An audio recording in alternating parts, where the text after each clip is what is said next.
Geek. Talking baseball every week. Because they're Gleeman and the Geek. And welcome to Gleeman and the Geek pre-Twins Fest edition. I'm John Bonus. Twins Daily with me, Aaron Gleeman of The Athletic. There you go. Good job, John. Thank you. Another jam-packed episode full of news. Often by Twins Fest, we've had something to talk about. Let's hope. I think I remember Josh Donaldson signing about this time 3 years ago. I will say, right? so I looked this up. 4 years I'm ago. right about this from Monday, just the lack of activity and sort of the buzzkill of the whole offseason, which maybe we'll get into that some on the show. But I looked up January 11th and January 20th last year. Right. Which is today's the 20th, right? I think, or the 19th. 19th. Yeah. Were the Correa and Lopez moves. Right. Yeah. Right. So yes, however, coming off of last offseason, this offseason has been especially jarring. Yeah, coming off of most Twins offseasons, it's not that big of a difference. What I mean is that's just as late. Those that's the true. two biggest That's right. moves. That's true. Yep. But they had made at least a few minor moves before then. Although the Taylor trade also came in January too. That's right. They had Yeah. traded for Farmer Right. Yes. and done some other things. But You're right. I also looked at. I saw somebody tweet this. I want to give credit, but I can't remember who did it. I'm sorry. It wasn't me. That's the important thing, to not take credit. At least. Somebody tweeted on this date, which was yesterday, the 18th of January, of, I think, MLB.com or maybe MLBTradeRumors.com's top 50 ranked free agents. 3 were unsigned at this point last year. Oh, really? Because Correa, if you remember, I mean, obviously this was the dominant storyline of the Twins offseason. The Correa thing, it felt like it dragged on forever. Right, yes. And yet he basically signed this same week last year, or a little earlier. Yeah, a little earlier, right. And that felt at the time, I mean, it did drag on forever. He ended up signing with 3 different teams. With each had medical stuff in between. And he was basically the last of the big free agents. And at this time last year, the highest ranked free agents unsigned were Michael Wacha, decent guys, but not big names. And then you look at this year's list, it's subjective, obviously, ranking them. But I mean, you have Blake Snell and Jordan Montgomery and Matt Chapman and Josh Hader and on and on and on. Yep. And there's at least, 6 to 10 legit kind of B-level or higher, starting caliber players unsigned. And so that's definitely different than even last season. And I don't think last season felt like it was, jam-packed really for the Twins, especially until this point when they started to kind of go into gear. And yet, 2 off seasons ago, it's tough to compare because it was the lockout. And Right, so they exactly. So that was a huge rush in November. Right. Yeah. Right. But Dan Hayes of The Athletic, still, I guess. It turns out, Turns out he also got a new contract. Yeah, he must have too. Damn. I didn't recommend that. Shows Which one did you not recommend? both of us. I didn't. No, I was going to say, did you not recommend that Athletic for Dan Hayes, or did you not recommend Dan Hayes to the Athletic? Oh no, I didn't recommend they didn't keep him. Is what I was saying. The joke I was attempting to make. But I guess they don't listen to me, and they kept him. Mm-hmm. He wrote this morning. He talked to Derek Falvey yesterday about just the complete lack of activity for the Twins, and also the TV situation, which we're going to talk a lot about because there's been I hesitate to say an update, but it is an update, I guess. Yeah, I don't know that definitely an update. I don't know that it moves the ball forward, but it moves the ball somewhere. They respotted the ball, right? Basically. But Falvey's quotes were kind of what we've come to expect, and they're not. People should go read them, but they're not incorrect or misleading. They're just sort of frustrating, which is we view the offseason as basically until spring training and sometimes into spring training. Literally until opening day. Right. And so and We've they've seen proven them make that. they made a trade the night before opening day. Yes. The Taylor Rogers, Emilio Pagan, and Paddock trade. Mm-hmm. And, last spring I remember being there day one, full squad reports, and Donovan Solano walked in. Yeah. Right. And we were like, okay. Actually, we were at a brewery. Yeah. It was after full squad report. Yeah. I think it was like the next day or something. Yeah. And so that it's true. And we sort of, in part to remind ourselves, but also in part to try to kind of keep the fan base calm. It seems like this time every year, or roughly this time every year, we kind of go through their history and say, look, whether it's the Donaldson trade or last year with Correa and then Lopez and Michael Taylor. Like, these guys are much more likely, particularly compared to the Terry Ryan regime, which seemed very intent typically to work very fast, check all the boxes. By Christmas. Yeah. A lot of the times, yeah. Because the they big were, boxes were all checked by Christmas. They seemed kind of deathly afraid of missing out completely.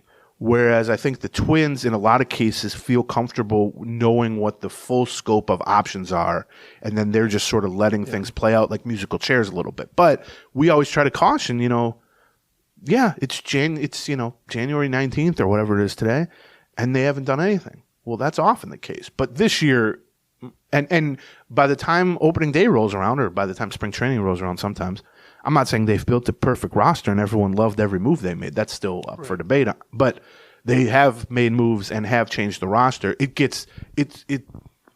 We're like in year 7 of basically saying this mantra and trying to lay this out. And I don't know that it really has made a dent in my own mindset. So I can only assume it hasn't really made a dent in the overall fan base's mindset. But it is, unequivocally true when he says we don't view this as needing to have a bow on it by, January, whatever. Right. But this is an extreme version of that. I mean, they've done literally nothing. Josh Stallman, I don't mean to downplay it, a $900,000 rehabbing reliever reclamation project signing, but that's literally all they've done. Right. I mean, they've done nothing. They haven't made a minor trade. They've made a couple of waiver claims, signed some guys to minor league. But I mean, this is as little activity as you will ever see a division-winning team that has, intentions of repeating as division winners do. With now less than a month until full squad workouts, like basically 3 weeks until pitchers and catchers report. It's frustrating. And I think that's worth talking about. And, I do think it kind of takes some of the air out of the momentum balloon that the Twins had coming off the playoff run and all that. And I'm certain they're seeing it at the ticket office. Yep. And I don't know that that's necessarily their fault because it has a lot to do with the TV situation. But just as someone who wants to write about interesting moves and analyze things and talk to you about, I want to have an emergency show or two. You know what I mean? I like rushing over here to talk about something. And it sucks that there is nothing to talk about. It doesn't necessarily mean the end result is going to suck. And honestly, the truth is they could do nothing and still easily win the division. Sure. They'd still be favorites to win. That is part of why. I mean, listen. There's also the last few years. It's always been. We get to January, and sometimes, they've done some stuff, but they still have $40 million of payroll room that we're looking at. Like, that's often what we're sort of freaking out about, They've laid some groundwork, right. And then they try to push forward with some big. I think one of the reasons we're probably not freaking out as much about it now is that we don't know if they've got $40 million worth of payroll. Like, they're probably coming in at like, They might have $0 million. They're probably coming in at $30 million less than we thought they should probably have, or $40 million less than they thought we thought they should have. We did come into the offseason, both this year and last year, really. I remember 2 years ago, my payroll story was called something like a blank canvas. Like, they had enough spots filled that they didn't necessarily need to do anything. The question was, what are they going to do? Like, what? Now you're not reacting. You get to chart a course, right? And you don't have to target specific holes. You can just sort of go for the best value and the best. That's right. Now that the hole they filled last offseason was shortstop. That was the only real hole they had, right? I went in catcher, I guess, right? Now we entered this offseason with even more so. Again, nothing they had to react to. I mean, maybe losing Sonny Gray, lowers your. But there was no true, gaping hole. Right. And again, it's not to say that they have the perfect roster and the rotation is amazing and everything's amazing, but you got to look at it relative to past off seasons for the Twins, but also just relative to the state of the average team, even the average playoff team. Even the Dodgers or something. We're like, all right, we need 3 starting pitchers. We need whatever. The Twins, there is no gaping hole, and there's nothing that's sort of preventing them from just trotting out this group on opening day and being the clear favorites in the division. But there are some weaknesses. Sure. Right. Every team has weaknesses. Right. But my point sort of is like, this team has waited until January and February to address or to really dive into free agent market stuff when they've had needs. And when they've had money to spend. So when there's even less motivation to push forward. When you don't have needs and you don't have money to spend, well, you get an offseason that looks a lot like this. I mean, an offseason where I still think they are. I think they are actively trying to pursue finding a playoff caliber pitcher out there. Yes. I don't think they're actively pursuing that on the free agent market right now. No, I don't think they're actively pursuing anything on the free agent market. Now, it could be that prices don't develop the way some people think they're going to for some pitchers. It could be that they end up getting some TV money that they didn't think they were going to have. Maybe that area changes. But I think what we're all waiting for is, they've got to figure out what they're going to do in center field. My guess is what limited money they have on payroll ends up going towards some sort of center field solution, or they end up trying to handle it internally. You don't think that's going to happen? I've been saying that for a month, and I feel even stronger about that now. But I used to feel. I kind of feel like they're still. But this is not, by the way, what I would do or what I think they should do. Right. I'm just saying I think they're going to trot out Byron Buxton, and then when he gets hurt, they're going to trot out Willie Castro, and then they're going to move from there, basically. Yeah. I mean, at the beginning, I agree with everything you're saying.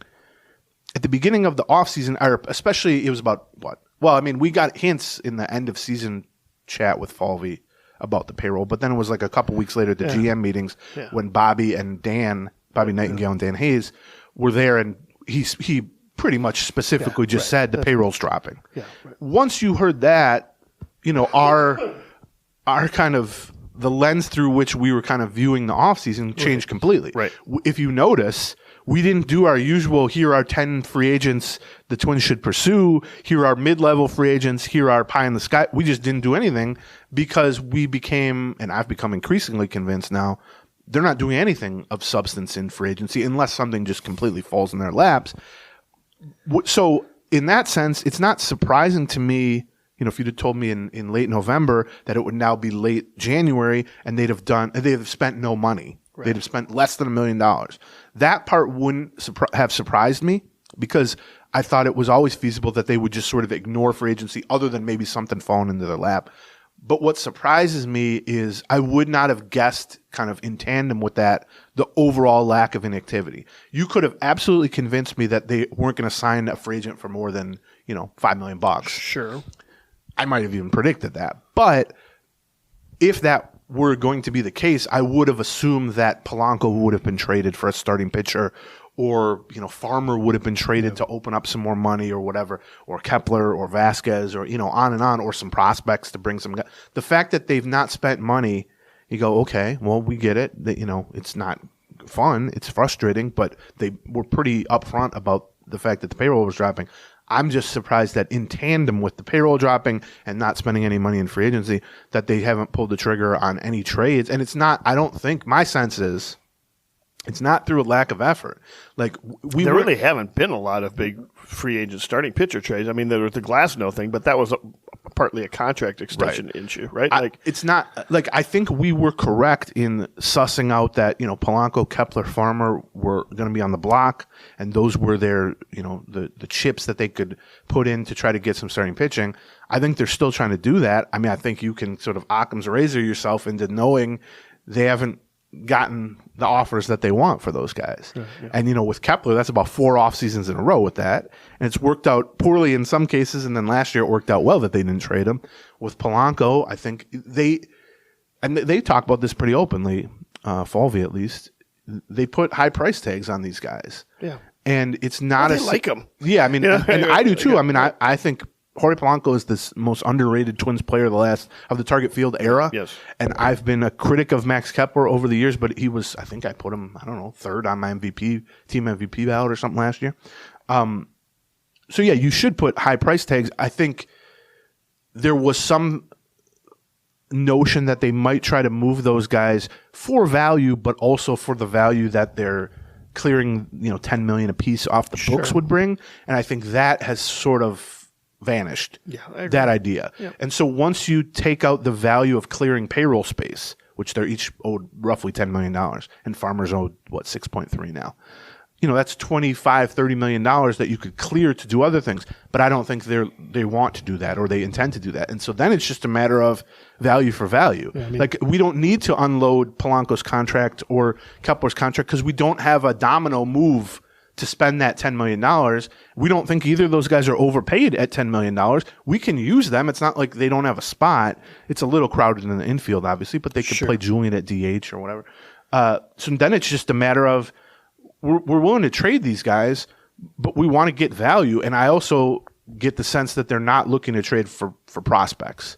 Like the value they want. And, we've talked about that at times previously, but, for Polanco, Kepler, Farmer specifically, that trio, they want a pitcher. Yeah. Or they want... They don't want to lose an asset for 2024 for an asset for 2025, That's 2026, 2027. And so that, by the way, shrinks the pool of potential trade partners, too. Because then at that point, you're looking for a fellow contending team, which that already eliminates half the league. Right. And that team has to need a position player, either second baseman, third baseman, or corner outfielder, and have excess starting pitching that they're willing to trade from a team that plans to contend. Right. Well, we know from Twins history, how often have they had excess starting pitching to trade from a contending team? And usually can't be in your division. Like one of the teams that might qualify for that would be the Guardians. And true, yeah. That's true. Right. And so, you've gone from, when it's just prospects are like draft picks. That's the trade capital of the world in baseball. It's, you can always find a prospect fit. If you can't get Polanco traded for a mid-rotation starter, then you just say to teams, all right, what's your most value you can compile in terms of prospects, and we'll do it that way. Right. And maybe we can trade prospects for a starter. But if you've sort of eliminated that, then you've gone from, maybe 20 teams that might have interest in a good veteran Polanco or Kepler or Farmer to maybe 6 teams. I don't know that. And within that, it's down to 1. It's like how many of those 6 or 8 teams have an excess number 3 starter that they don't need to get to the playoffs? Playoff caliber starter, right? And honestly, you might be down to 0 teams at that point. I mean, there's going to be a couple. You're basically down to the Brewers. The Brewers. I think Seattle, maybe. Yeah, the Brewers. I mean, there's a few that you can point to, but then it's just a matter of, are they going to give up some really good young starting pitcher or even a guy under control for a couple years for Jorge Polanco? Well, the reasons the Twins are potentially trying to trade Jorge Polanco, that's going to be aware that everyone's going to be aware of that. So I don't know. It's a tricky spot. I am trying to physician heal thyself. Try to tell myself the things that we always say to people, which is, they don't play the games in January. They don't even play the games in February. There's a lot of time, and there's a lot of track record that suggests that that's not just a excuse, that is actually how they tend to operate. But sitting in it right now and looking at the roster and looking at the state of this division, which is just nothing. Well, and also the state of the free agency. Like you said, there is still this is a fairly active market for free agency, and that also reflects itself on the trade market. Like until there are teams who are probably waiting on trying to. There are teams like, say, the White Sox or the Marlins or the Guardians or the Brewers who have a starting pitcher that might be available, who are waiting to see what teams shake out when Montgomery and Snell sign with somebody, right? Like, we're going to get some more suitors. Whoever missed out on Blake Snell might want to trade for Shane Bieber or Dylan Cease or whatever, and then that sets in motion some other things. So I don't know. It doesn't make for a very interesting offseason. It makes for a just a 3-month nap, basically, which sucks. I think it sucks. Selfishly, it sucks just because I like having stuff to talk and write about. You're ready. Got stuff to write about. But it also, I think it's a there's sort of disguised negative value in it. The approach beyond just because it all stems from the TV stuff, which we're going to talk about in 1 second.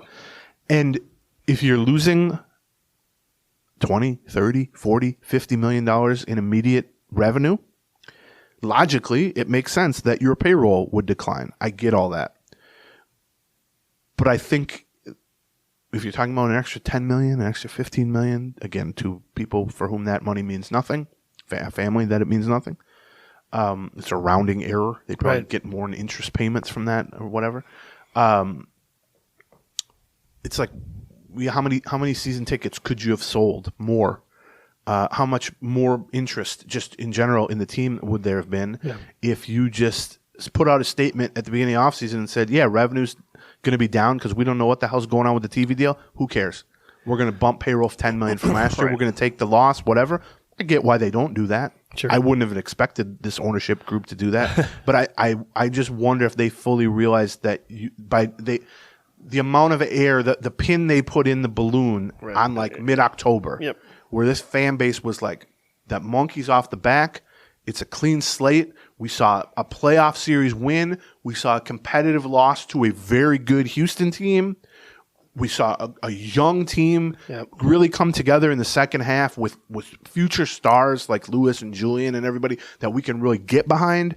Let's go. Let's go. Like, this can be the first step for the first time in a long time. You can kind of see through with the Viking season that was disappointing throughout the day. That too. Right.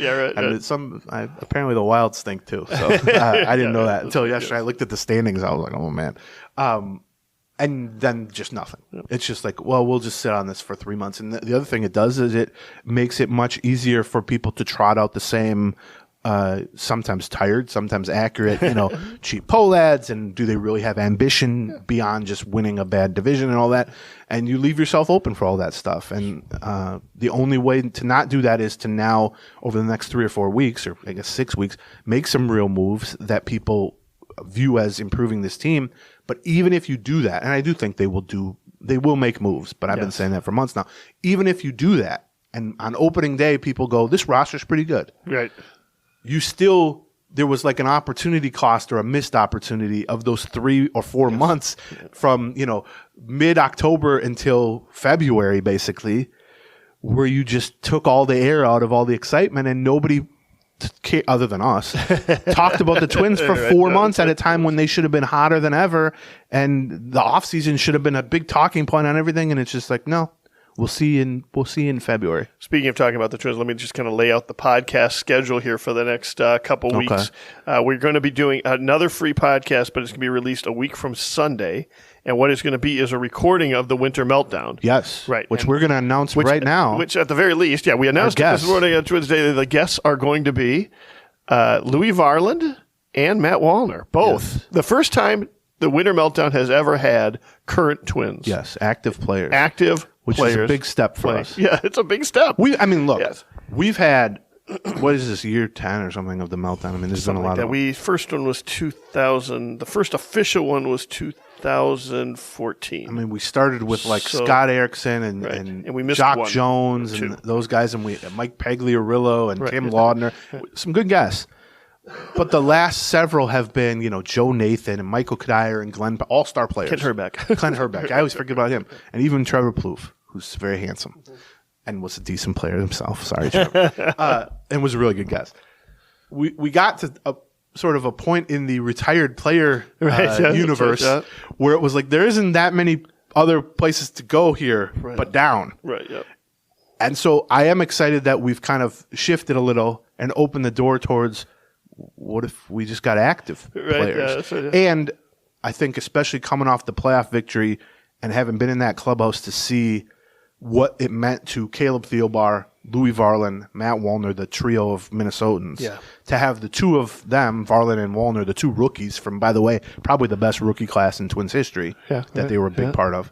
To have them on together, I think it should be fun. I'm really excited. And, it opens the door to the world being our oyster for future meltdowns. That's right. Yeah, that's it. Now we just retired players, active future players. Sure, yeah, right. Unborn, that's right. We've had active players and we've had future players show up at the meltdown. They just haven't been guests. Yeah, we have. We've had prospects show up. Prospects and existing players. I think next year we go for Blaze Buxton. Is that what you think? And just assume he'll be a future player. I don't know. He's fast. He looks pretty athletic. So they get any kind of dibs on him? Yeah, they should. Well, that'd be like in the old style of, I guess baseball was like this too. I know basketball used to be like this where it was just like geographic. Right. So like, a guy would come out of college and be like, well, what's the closest team to him? That's who gets them. Yeah, that's right. It's like, should the Twins have rights to the Mauer twins or any future offspring? Justin Morneau's got like 9 kids, I know. He told me that in the elevator one day. He goes, I got a lot of kids and they were all born the same time of year. You do the math on that. And I did the math and they were all born about 9 months after October, let's say. So, Louis Varland and Matt Wallner should be fun. It doesn't... Not that I disliked talking to guests about the good old days and 87 and 91 and, stories about Gardenhire and all that. But it's going to be, I think, fun to be totally different. Tell me about 6 months ago or tell me about 3 months from now. And talk to two guys who I think have a unique perspective as guys who grew up watching the Twins, guys who just jumped into this thing last year for the very first time and were like, oh, yeah, we're here now. We'll win. We can win in the playoffs. Why not? Matt Wallner has never played a season in which they didn't win a playoff series. Maybe that's my lead question. Were they just waiting for your big ass to show up here? We can ask him about his cement bones. Yep. We can ask Louis about barking like a dog. Yep. We got. I will also just announce that's the good news. The bad news is we are not going to have any general. We were hoping to have some tickets left over for general admission tickets available for like $60. We're not going to have any general admission tickets available for $60. The pre-sale sold it out. You're going to have to become a Twins Daily caretaker. And if you go to twinsdaily.com today, you'll find that story about Varland and Wallner joining. But you'll be able to listen to the show, hopefully. If the poorhouse records it. That's right. You'll be able to listen to the show, yes. Right. How does it feel, from your point of view? You've essentially entered, the Taylor Swift Beyonce realm as ticket sellers. Is that right? Which is you release sort of your pre-sale VIP member code, right? And that's it. It just sells out. Yeah. As someone who tried and actually did get tickets for both of those women, right? I was on the dark web looking for VIP access codes, and I was texting people I haven't talked to in 10 years being like, you used to work for First Avenue, right? Do you have any? How does it feel now that Twins Daily is the VIP access code sellout? It bums me out a little bit, to be honest. I would like to be able to offer, you know me, I'm a big tent guy. I want as many people to show up as we can. What if you did it like... I didn't watch. There's only so many pint glasses. There's only so much beer. We could do old pint glasses. So big of an arena. That's true. You could become what WrestleMania, the WWE has done, which now it's a 2-night event. Okay. Maybe the Meltdown. Night 1 VIPs. Night 2 just the schmoes. You know what I mean? Maybe I'll lead that group. You lead the VIPs. I'll be in charge of the schmoes. That's a good idea. So yeah, that's Winter Meltdown, which is a Saturday night. Yeah, and so we'll release that as a free podcast. I think Sunday morning usually when we can do it. I've got to get the MP. Depends on my ability to get the MP3 from the poorhouse on Saturday night, which can be sometimes shaky. Let's say this: you'll be able to listen to it Monday morning. Hopefully, I didn't say which Monday morning. Some Monday morning you'll be able to listen. So that'll be the next free one, and then we'll probably have another free one the week after that. I think we'll have a Patreon sometime next week. I don't exactly know which one we're going to be doing. There is always, I hesitate to call it news, but at Twins Fest, right, there will be players and managers and front office there speaking to media members and giving interviews and stuff. And so there'll be at least some chatter to talk about. I'm sure that we can maybe do on the Patreon side or something. And maybe Louis Varland or Matt Wallner will say it's just something unbelievable on stage at the Meltdown that we just have to do an emergency episode about. Like they're both announcing their retirement, they're going out on a high note, something like that. I don't think that's probably likely. But we started getting some Twins news, some kind of not player related news, but business organization related news. We're going to get to that in a second. But first, let's cover a couple of our sponsors. First sponsor, a longtime sponsor, and then we're going to follow up with a new sponsor. Longtime sponsor is BetterHelp. BetterHelp is a service that allows you to do your therapy from a licensed therapist online and virtually, either via chat or via Zoom or via however you want to be able to do it. Yeah, they'll customize it to your comfort level, basically. Which I'm sure, is not maybe the ideal way maybe it is for somebody the ideal way you want to do therapy. Maybe you always picture yourself doing therapy sitting down and sitting on a couch or something like that. You can still do that. Yeah, you can still do that. Put those headphones in and just lie down. But, I, as somebody who has sought therapy, I tell you, the obstacles finding a therapist are not insignificant. A lot of hoops you got to jump. Well, you got to get recommendations from people, and you don't want to talk to people about it. Then you've got to find the therapist. Then that therapist have to have time on their calendar. Then they have to match up with your calendar. And then they can't be too far away. John, it sounds like you need therapy for your finding therapist. To God. The idea with BetterHelp is you wake up one day and you go, I'm ready to talk to somebody about fill in the blank.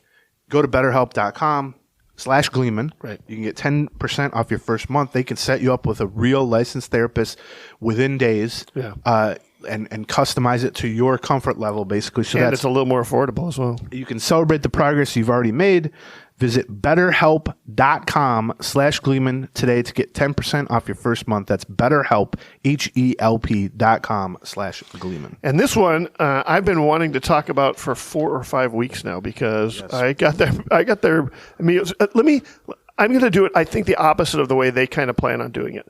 I'm going to talk a little bit about the meals. The meals themselves it's a meal prep service called Factor. Factor gets delivered to you, and what struck me about it was the meals and how good they were. They're very health conscious meals. Exactly. If you're looking for a decent supper, but not too high in calories, but also something that is really good. Like they had a butter chicken, which is really kind of a curry chicken one that I would order at a restaurant. Like It was that good. And now I get to the part where you're not going to believe me. After setting that up, here's the part you're not going to believe. They're microwavable. They're 2 minutes, super easy. 2 minutes in the microwave. That was the part I liked.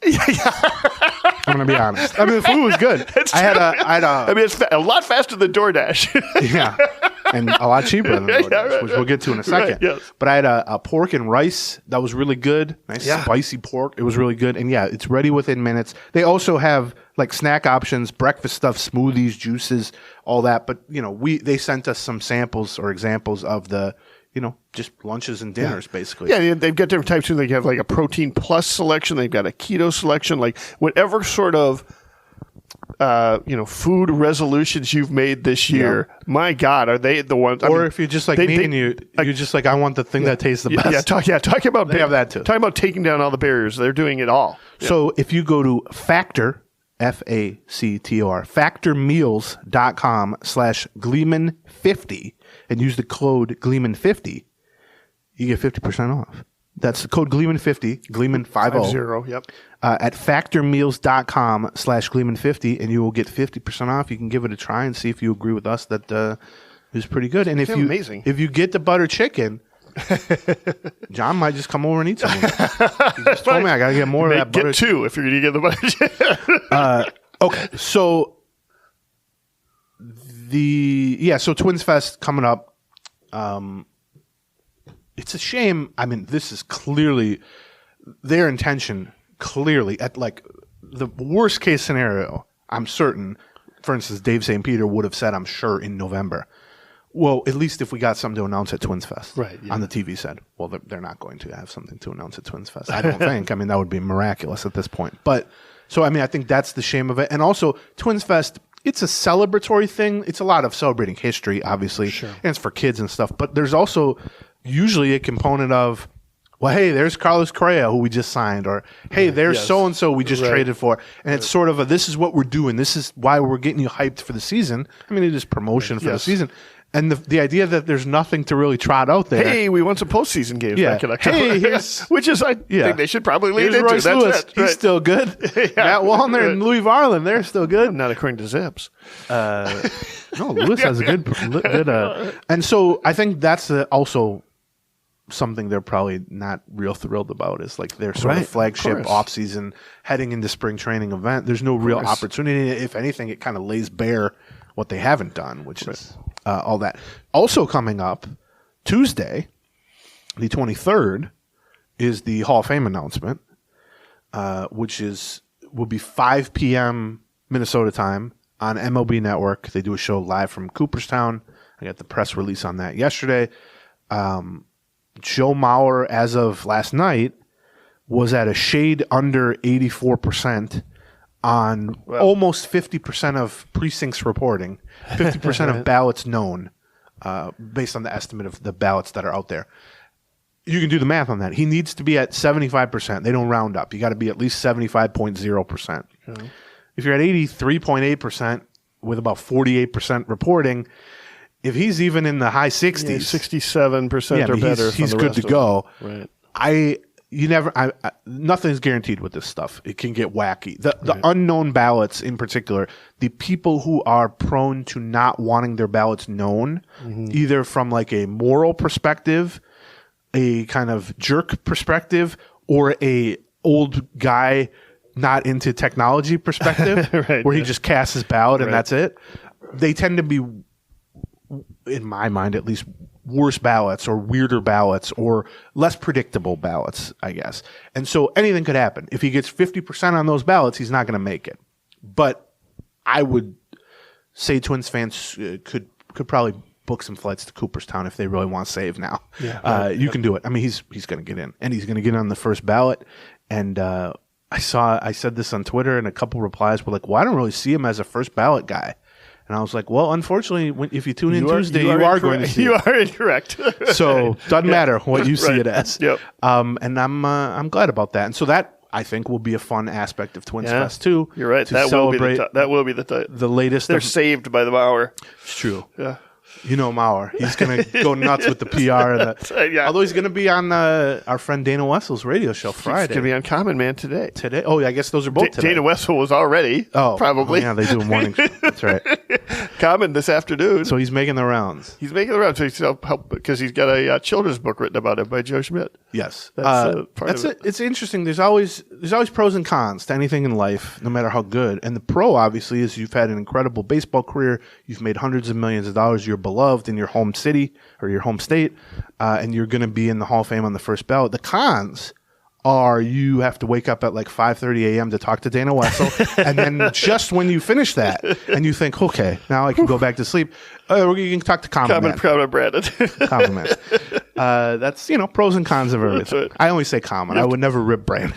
I like Brandon. I like Common too, but he's more rippable. I feel like it's part of the bit, So that's coming up too. And then, let's see, there was one other thing. Rocco Baldelli was on Twins Radio. They do like a weekly show with Chris Atterbury, who's now taken over the lead role from Corey Provis. Right. And he interviewed Falvey last week and interviewed yesterday, the day before, Rocco Baldelli. And the big news was Chris Atterbury was like, who's your opening day starter? And he goes, Pablo Lopez. And I could feel the pain in Phil Miller, who has spent his whole life annoying major league managers from basically February 14th until opening day with daily questions and Fort Myers. Atterbury, you son of a bitch. Yeah. Who's your opening day starter? To the point How are we going to break the ice at every press conference we have? You know what he can do? Baldelli in spring training. You got a number 2 starter yet? It works just as well, right? Yeah, I mean, we did their end of season sit down with I don't know, there were like 8 or 10 media members there with Falvey and Baldelli, like just days after the elimination from the playoffs. And somebody was like, who wants to lead off? Like, who wants to ask the first question? And Phil was like, who's your opening day starter? And yeah, it's nice. It says, do you know your opening day starter? And Rocco says, yes, I do. That's the beauty of Phil. Because Phil will come up with, he gets there on February 10th and he leaves on March 30th or whatever. Right. And every day in between, he comes up with a slightly different version of who's your opening day starter. Do you know your opening day starter? The problem with that is he'll say, yeah, I do know. I'm not going to tell you. Well, okay, back to the drawing board. Does anyone else know your opening day starter? Yeah, the coaches know it, but we're not going to tell you. Okay. Could I guess your opening day starter? Have you revealed your opening day starter? Does the opening day starter know I've heard them all from Phil. And so now Phil's his number one bit. Although really Phil is just a bit. Phil's bit is Phil. You know what I mean? Like he doesn't like at the end, like Rodney Dangerfield's bit was just he's Rodney. And so he doesn't need a specific joke. So Pablo Lopez will be your number 1 starter. Who's the number 2 starter? Decent question. Is the number 2 starter yet to be acquired? That's sort of the bigger thing about the offseason. Who's your leadoff hitter? How about that one? No, he'll never. He won't answer that the day of a game, like before the lineup is up. Yeah, he won't be like, no, Julian. He'll be like, after the lineup's up. Yeah, right. The guy's got 3 at bats. Can you confirm that Julian has 3 at bats on the leadoff spot? I'm let me think about it a little more. Before we get to the TV stuff, just to give a little plug on the Patreon side, we did a over 2 hour show just strictly devoted to prospect talk, right? Like a week ago. And we went through my 40 my whole top 40 list, right? Talked about the top 10 or 15 pretty in depth, and then kind of jumped around after that. And I spotlighted a few guys to kind of watch under the radar guys. We talked a lot about, Walker Jenkins and Brooks Lee and Manuel Rodriguez and David Festa and all the guys that fans should look forward to seeing. We're going to, at the end of this episode, give you a little 10-minute clip of the Walker Jenkins, the start of the Walker Jenkins discussion, just so that if you're into prospects, and I know a lot of you guys are, hi Seth, and you think, this 12-minute discussion of Walker Jenkins is pretty interesting. I'd like to hear a similar discussion of Brooks Lee and Emmanuel Rodriguez and whoever, then just go to patreon.com/Gleeman and sign up for it. If 10 minutes of Walker Jenkins is, scratches that itch for you, That's fine. And scratch away. Yeah, scratch away. Okay, I just want to make sure I have. All right, that's all I got. So, TV situation. This ongoing bankruptcy trial or court case was pushed back, and then right before they were supposed to kind of resume it and hope I think the idea was to sort of get this thing across the goal line one way or the other. MLB claims they were blindsided by that they were not given any heads up about this. MLB's lawyers and stuff. The announcement by Diamond Sports Group, which the pecking order of this billion-dollar conglomerate goes Sinclair Media is the one that owns it all. Google them, by the way. There's a lot to read. You'll throw yourself down a flight of stairs. Yeah. That's how you get starting pitchers, though, John. We've established that. Then within that big umbrella is Diamond Sports Group, which owns all the regional sports networks. Right. They're sort of the department that has all the they own the regional sports networks, and they own the streaming, a streaming platform that they have for the teams that they have under contract. Yes, an occasionally functional streaming platform. I say that as a Timberwolves fan. That's right. And then under that umbrella is, Bally Sports North. Are the regional sports Bally networks. Sports Ohio, or each individual one. So we're going to mix these names, so don't get confused by that. So Diamond Sports Group, the umbrella above all these, I think it was 14 different regional networks, something like that. The Twins were just recently have become not part of that group, but they're potentially going to become part of it. They announced 2 days ago, we just got a $115 million investment from Amazon. They did more than just announce it. What they did is they filed a restructuring deal for their bankruptcy based on this additional piece. And that additional piece that basically the big news out of it was we're adding Amazon as a minority investor. They're going to throw in $100 million or something. 115. I think they either bought 10 or 15% with an option to then throw in another 50 million to get another 5% or whatever something it is. Like but that. They also got several $100 million total. Right. That includes the Amazon bit to sort of save them from immediate bankruptcy, basically to prop them up for short term at least, so that the whole thing doesn't crash and break apart. And as part of that, they also went to some of their creditors and did that as well to sort of, here's how we're going to distribute some of the money. They've worked out deals with a number of their creditors such that those creditors are also signed up for. Also okay with bringing them out of bankruptcy. Now, they haven't done it with 100% of their creditors, but there's a certain level of Tier 1, Tier 2, Tier 3 bankruptcy people. The creditors lined up at Tier 1, Tier 2, and Tier 3 in the bankruptcy thing, and 60% of this level has been taken care of, and 50% of this level has been taken care of, that sort of thing. Yeah, think if you owe a whole bunch of people $20 each, there's an order in your head in which you need to pay them. Mm-hmm. There's some guys who are scarier than others. And they, despite the fact that you owe them $20, Tier 1 might be willing to say, listen, if we can just get this done, I'll take 12 and we'll call it a day. Which is a big part of it. And also, it's worth noting, I didn't do the exact math on the valuation here, but to get $115 million from Amazon for 15% or whatever it is, that values the entire thing at roughly, $1 billion. They paid $8 billion for it. Diamond, and they're $8 billion in debt. So that tells you how the House of Cards has essentially collapsed. But before people sort of cleared all the cards off the table and just said there is nothing left, Amazon and a couple other people swooped in and said, maybe we can salvage this and kind of turn it into something that we would like. And with Amazon, it's pretty easy to see their play here, which is, Amazon has paid ridiculous amounts of money to get Thursday Night Football. They also have, Yes Network Yankees games and some other kind of one-off games once a week or something on their streaming platform as part of Amazon Prime.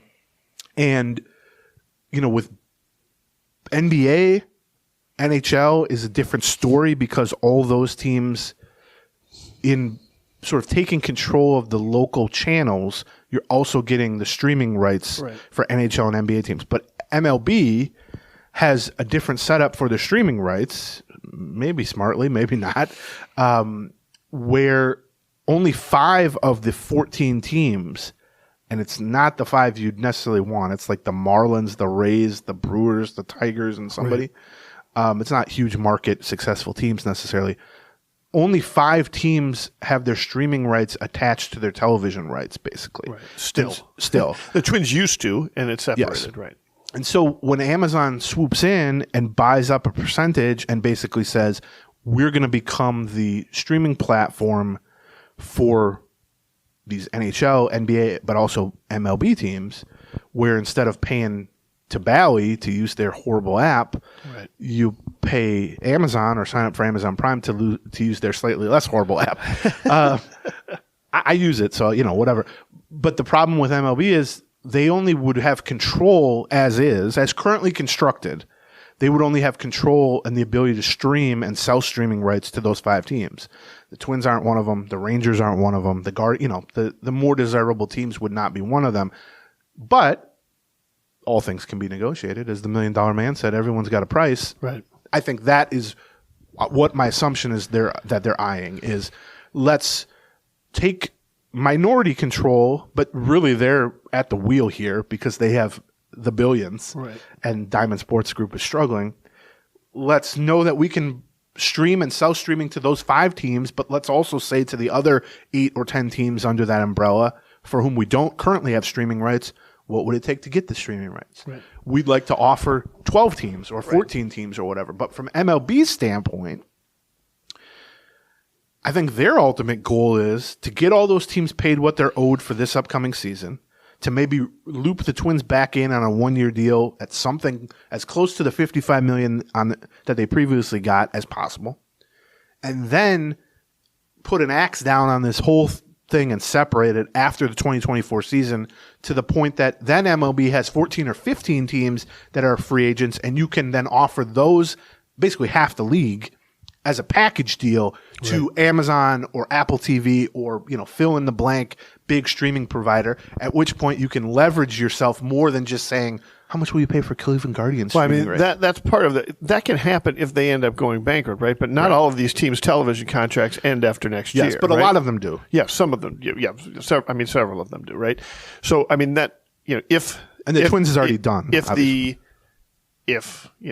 Essentially they stay out of bankruptcy court, or they figure out a way out of bankruptcy, and they are able to retain the contracts that they have with, say, the Texas Rangers for 10 years or something. Major League Baseball can't necessarily include the Texas Rangers in that group of 15 things. They're not going to do that because the Texas Rangers, to use them as an example, they're the reigning champs, huge market, obviously.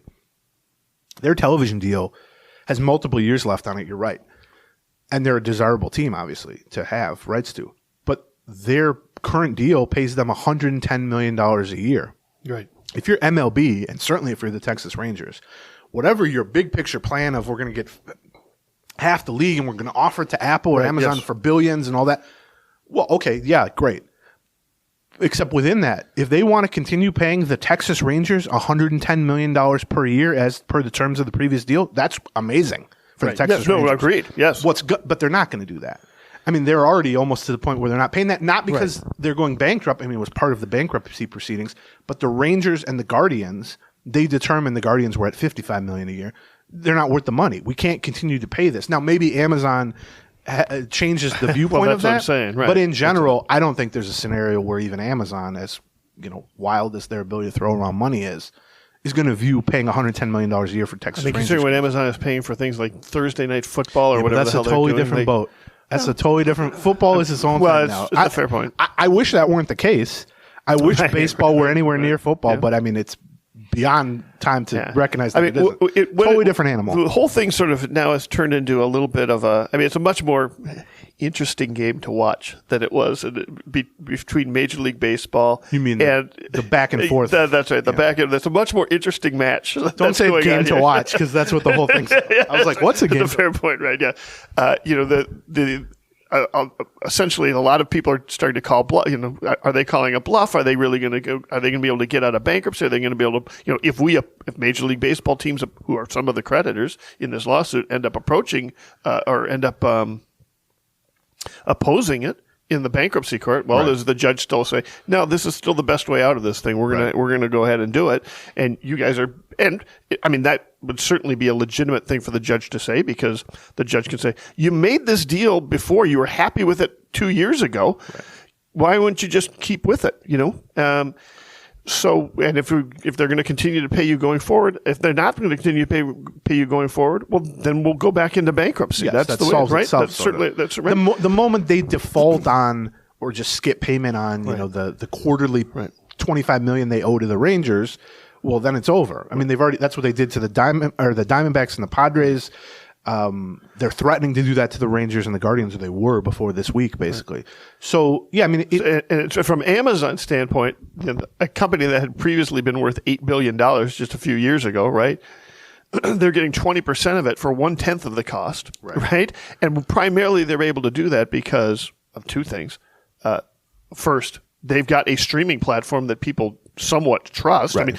I mean, listen, the NFL Network trusts it. No, I mean, I joke because it goes out sometimes, but it's 1,000 times better than the Bally streaming. Exactly right, right? So as such, and I'll get to why that's important in a second. And the second is they're just Amazon. Now they're a partner and they've got enough money to do anything they want. They can do things at scale that even billion-dollar corporations like Diamond Sports can't even comprehend. Right. Like, and so if you're somebody like the Rangers who are like, they're never going to pay us $110 million one way or the other, they can say, well, we got Amazon as a minority owner. Maybe they can.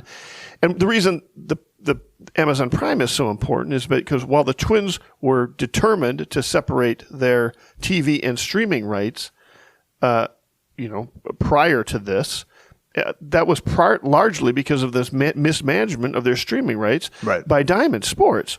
Well, I mean, if Amazon's in the game and Amazon's a partial owner and Amazon Prime is a platform that's there, well, maybe and you might have, you're in negotiations with them, so you have some say to the negotiation on how those streaming rights are used and to extent that they are shared with people. That's the thing. Like all these things can be, you can go from the Twins. They can be like, hold it. Like 3 years ago, we were doing cartwheels over the fact that we're getting $55 million a year by giving away our TV and streaming rights, provided that the people can actually stream things. Right.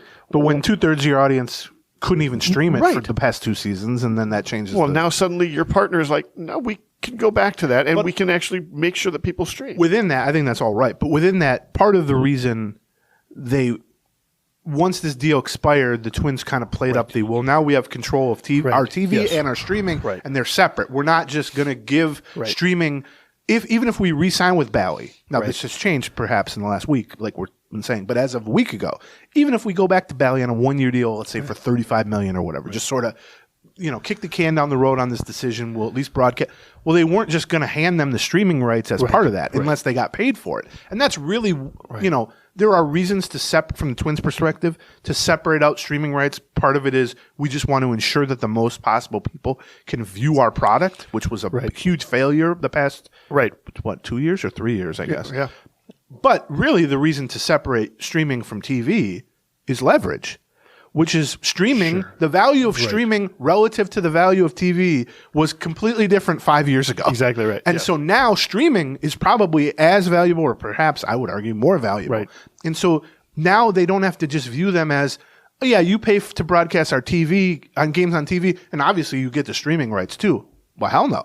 Right. You want to pay to broadcast TV? All right. You also want to pay X amount to do streaming, or we can sell that to someone else, because that, as a standalone thing or as a separate entity, has as much or more value. And so then ultimately what you're looking for, if you're going to be on Amazon by way of Bally, I mean, it would still be the Bally broadcast.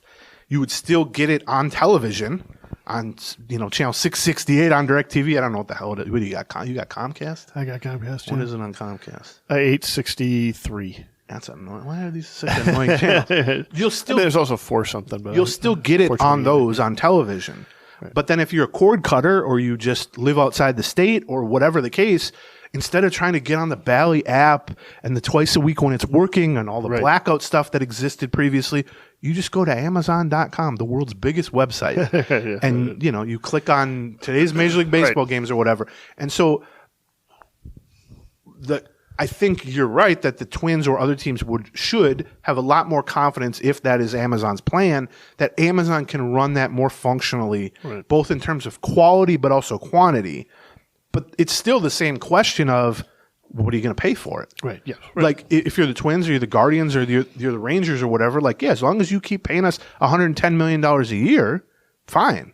But the moment you skip a payment or you try to pay us $70 million a year, sure. Well, yeah, we don't have to stay with you. Right. And I think that's the level of uncertainty that still exists, even though this was a big change this past week. But there's so much uncertainty still with even people much smarter and more well-versed in this stuff than us are kind of like, well, yeah, this changes the outlook of this, but it's still not clear like what the next step is necessarily or how agreeable or kind of in tandem both sides are. Here's the thing. Like, as recently as a year and a half ago, 2 years ago, it was reported that, Bally was still was ready to renew a deal with the Twins, and it was going to be again for like $50 to $60 million. Right. It just had to include both TV and streaming rights. Now, from the Twins standpoint, they didn't want to do that, and there was for two reasons. The first is they didn't trust them with the streaming rights, and the second is, well, they didn't know if they were going to get paid that money anyway. Right. Well, now Amazon kind of solves both those problems. Potentially solves both those problems, right? Yeah. And so suddenly it's like now I think what a lot of people are kind of wondering is does this mean the Twins have money to spend this offseason? It does not mean the Twins have money to spend this offseason. The outlook looks brighter for that, but part of the question on this is sort of what's the timeline on this? Like this, they have to come out of February bankruptcy. 1st. The Twins have to was the date that Amazon and Diamond Sports gave that they would like to hear back from teams like the Twins. First of all, the Twins don't have a contract with anybody. Right. So the Twins are in a much different situation. They're just a creditor in the bankruptcy case. Right. Yeah. And so they would have to sign a new contract, whereas other teams just have to basically keep their existing contract in place or renegotiate their existing contract. So and the Twins aren't going to want to re-sign and sign a contract with a new contract with them until they know that they're back out of bankruptcy and that Amazon is actually a partner and that this deal has gone through. Because the deal has not gone through until the bankruptcy judge. Well, the only reason they're doing this deal is tell the bankruptcy judge this is a suggested restructuring of the company that they're putting before the bankruptcy judge. So none of it is. Amazon isn't officially an owner of this thing until that all gets approved. It's a proposal, basically. Right, or it's that's theoretic. And I thought the reaction from MLB's lawyers were very interesting, which is they essentially said, I don't quite buy this, but they essentially said, this is all news to us. Somebody could have told us this yesterday, huh? Right. Like, we need time now to look at the proposal and look at what the structure of this thing would be. I don't buy that they're completely caught off guard by it, but to some extent. They'd heard some rumors about it probably, but yeah. And, we always try to put this in layman's or regular people terms because we're talking about billions of dollars and big corporations and everything. But, your point was a good one, which is you need to have faith if you're the Twins, because that's what we care about here, really. If you're the Twins, that whoever your streaming provider is can have an ease with which people can actually stream the damn thing. Right. And that doesn't exist right now. Right. And it hasn't existed for several years. Theoretically, there's no one that you would feel more, maybe Netflix or something like that. But Amazon's top 5, let's call it, in that. Right. Where I'm not saying they do everything well or even most things well, and people have issues with Amazon and all that. But if you just want to watch some video, Amazon's one of the places that you can feel pretty confident that it's not going to be down, it's not going to be laggy or whatever. So that checks that box, obviously. But the other box is, which you also said is, you also got to be confident. You can talk about all the numbers you want, $55 million. They could offer you $20 billion to do Twins games. Right. But they ain't going to actually pay you. Who cares? Right. Yeah. You know what I mean? Like, John, let's go to lunch. You pay now, I'll pay you back tomorrow. Well, if you know I'm not paying you back tomorrow, that's not a good deal for you. Theoretically, Amazon has the biggest pockets possible, obviously. Biggest wallet possible. But they've only invested $115 million, which for them is nothing. Right. That was my one Thursday night football game costs that much. When I saw that number, what I thought was, listen, they went to Amazon because they wanted Amazon as a partner because of their platform. But they said to Amazon, you've got. We'll do this, but you've got to have some actual skin in the game here. Like you've got to have some money involved. We can't just give you this as part of the partnership, right? Plus, it would tank the valuation completely. We'll do we come up with $115 million to show we have some skin in the game, but we better get some TV rights out of it so that if this all goes south next year, every Major League Baseball teams blow out of here, we can't get the streaming rights to anything. We've at least gotten something for $115 million. They have an immediate product that they can start to generate revenue with from Amazon standpoint. I love seeing deals like this. Here's the only thing I'll say, and then we'll move on. Theoretically, whether Amazon puts $1 in it or $115 million, they're part of it now. They're 15%, potentially 20 or more percent. So you would assume, I haven't seen the structure of the deal, you would assume as part of that, they're part of losses too. In other words, if more capital is required to bring back the Twins, to pay the Rangers, to do streaming rights renegotiations with these 10 teams that aren't that, because that's going to cost more money. They're not going to give you that for free just because you deliver stuff in a day off your website. The pockets out of which that money is going to come is presumably Amazon. And so, it's only $115 million. And if that's the end of their investment and they said, you're on your own now, you let us know what games we're streaming, well, then you're still just sort of back at the starting point. But if Amazon is the one that can then be the wallet to make these other things happen, well, then that money's endless. And then that changes the entire, to me. And that wallet can be based on, we get increased equity every time we end up having to, fund you out of this sort of thing, right? My presumption is that's where this is headed. Maybe. If this is approved and if they can get some of these teams signed to longer term, beyond 2024 deals, I will be absolutely shocked if Amazon is still not a majority owner of this whole thing, within 3 or 4 years. Perhaps. Yeah. Because once you have 20%, listen, I'm no business genius, but once a company that's 1,000 times has 1,000 times more money than the company they're buying into. Maybe. Once they get their hooks on 20%, and they know, by the way, the place that owns the remaining 80% can't pay their bills, you can just keep creeping your way by giving them more capital, and you can eventually have 50%, which I'm not saying that's a bad thing. I would rather have Amazon own it than Bally or Diamond. I would love to know what sort of deal they have set up in terms of because if this ends up being, you have to get Amazon to be able to watch these games. You have to become an Amazon Prime, subscriber. Well, that's the play right? that they're doing, obviously. How does I mean, I get how Amazon gets their money then. My question is how does Diamond get their money? From the TV side. Yeah, well, I suppose they're still getting the same money that they would, and ads from the TV side. I wondered if Amazon's like, okay, for every new subscriber, we figured out this percentage of it goes to you guys as revenue. I don't know. It's a fascinating. I would love to hear the story of behind this deal. I agree, and somebody will write something great on this, I'm sure, at some point.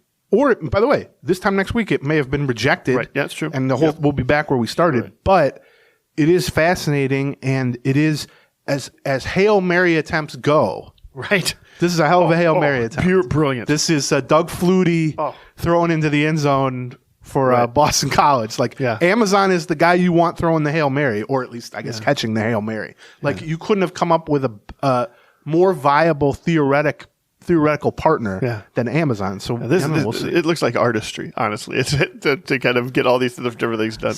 Very creative. What I wonder is if this is not Amazon, smelling blood in the water. Oh, for sure it is. I mean, it is, but I wonder if that's the whole thing. And that's, you're saying $115 million isn't a lot, but they had to get some skin in the game. I mean, let's be honest, that's no skin for Amazon. Well, maybe. And I think, yes, you'd prefer anyone you partner with to have some skin in the game. But I mean, I think that just speaks to how little value this thing holds on its own. Do you know what I mean? Yeah, could be. If not propped up by a Hail Mary Amazon swooping in, which means it's gone from $8 billion to $1 billion. Plus, like you said, you have billions in you owe money. What the hell is the word? Debt. Whew, debt. My God. I like that we just have like a 30-minute where we pretend to be like MBAs, and then I can't remember the word for debt. That's this show in a nutshell right there. We talk about it, and then I'll go, John, what's the word for the green thing you hand people when you want to buy something? And you're like, utensils used to dig food. Yeah, my God. I get more and more where you could just, it's like the words are books on a shelf, and you go reach for the book that you know is there, and it's just not there. It's been checked out of the library, and you go, well, hell, the word debt is just not there. What am I looking for? Anyway, it's probably a sign of early dementia. Early dementia. Sure. Not even that early. I'm pretty old. So. Okay. So that's the TV situation. So February 1 is sort of their preferred deadline to hear back from teams like the Twins. I mean, certainly most of the articles about this have talked about three teams in particular: the Rangers, who we just talked about, the Guardians, who they basically said, you guys aren't worth $55 million a year, we're going to drop you. Right. And the Twins, who were being paid $55 million a year and had their contract expire. They're the only ones unsigned from that initial group. So there still might be a 1-year deal or something like that right now. You'll see in almost every article, including the one that The Athletic wrote, which I thought was good, by Evan Drellick, that the Twins are included with the Rangers and the Guardians as sort of the big storyline teams here, because I think the assumption is, what we've speculated about for at least a few weeks now, is that they're looking to basically return for 1 year with as close to that $55 million as possible, and then figure things out with the bigger group next year. And like you said, the question from there is, well, let's say they re-sign with Bally for 1 year. Let's say they get $40 million. Well, that's more than they thought they were for just the TV rights or the streaming rights too. I mean, it's a 1 year deal, so I bet you it's closer to 15 for TV rights only. That's the part of the problem. Yeah, but I mean, they could throw the streaming rights in for 1 year and say we don't have the infrastructure yet, other than MLB's umbrella. Right. Who knows? But even $40 million is like, well, is that going to lead then to all of a sudden on February 10th, Falvey's got another $20 million to spend? Maybe, but I doubt it. Yeah. I mean, they're at 125 roughly now payroll. They were at 150 basically at this point last year. So, I've heard some mixed reports about what this news has done internally in terms of like, maybe we do have some more money. I know what the skeptical 41-year-old lifelong Twins fan in me thinks. Yeah, I know. Yeah, right. And that you could hand them a blank check and it's not going to equal that. But, we'll see. Yeah. Okay. We'll talk about more. Unfortunately, this has been really the only ongoing topic of the offseason is this TV crap. True, yeah.